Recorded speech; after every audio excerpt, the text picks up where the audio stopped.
On a monté à côté de cette scène musicale ce village citoyen où du coup on va proposer au public d'expérimenter sur les questions du développement durable, des questions d'éducation, des questions de prise en charge de l'environnement chez soi, des questions de relations à soi et à l'autre.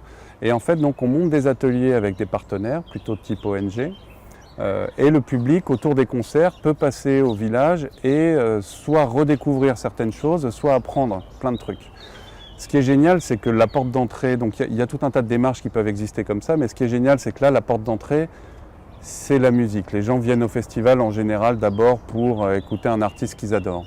Donc on capte tout un tas de gens qu'on ne capte pas d'habitude dans le monde du verre, on va dire, où on est un peu dans l'entre-soi, si je caricature un peu dans l'entre-soi des écologistes. Les retours qu'on a des festivaliers depuis 3-4 ans, alors que tout ça est encore naissant, donc ça reste assez modeste, mais les retours sont super, c'est-à-dire qu'on a des gens qui nous disent qu'ils ont découvert plein de trucs, qui ont carrément, ça a été pour eux une ouverture exceptionnelle, donc ils ont changé de vie. On voit qu'avec les partenaires locaux sur le territoire, la mayonnaise est en train de prendre. On crée des connexions entre voilà, des mondes qui ne se rencontraient pas. Le monde de l'entreprise, le monde des ONG, le monde, c'est une terre agricole autour du Crucial Festival, le monde du conventionnel, le monde de la bio, voilà, où il y a souvent des barrières qui se créent. Là, à travers la musique, à travers l'artistique, on crée des liens et puis il se passe ce qui se passe. Et donc c'est une super aventure à tel point que sur la route, on a croisé d'autres producteurs de spectacles qui ont voulu avec nous essayer de développer le concept et on a monté l'année dernière le même principe en Russie.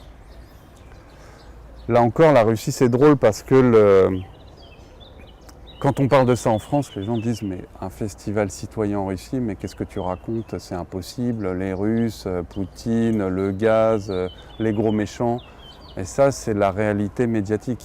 La réalité du territoire, c'est pas du tout la même. Et en fait, quand on se balade à travers le monde, on voit que ces questions de développement durable, elles sont largement partagées. On n'a pas les mêmes cultures, on n'a pas la même histoire, mais on ressent tous au fond de nous qu'il est en train de se passer quelque chose.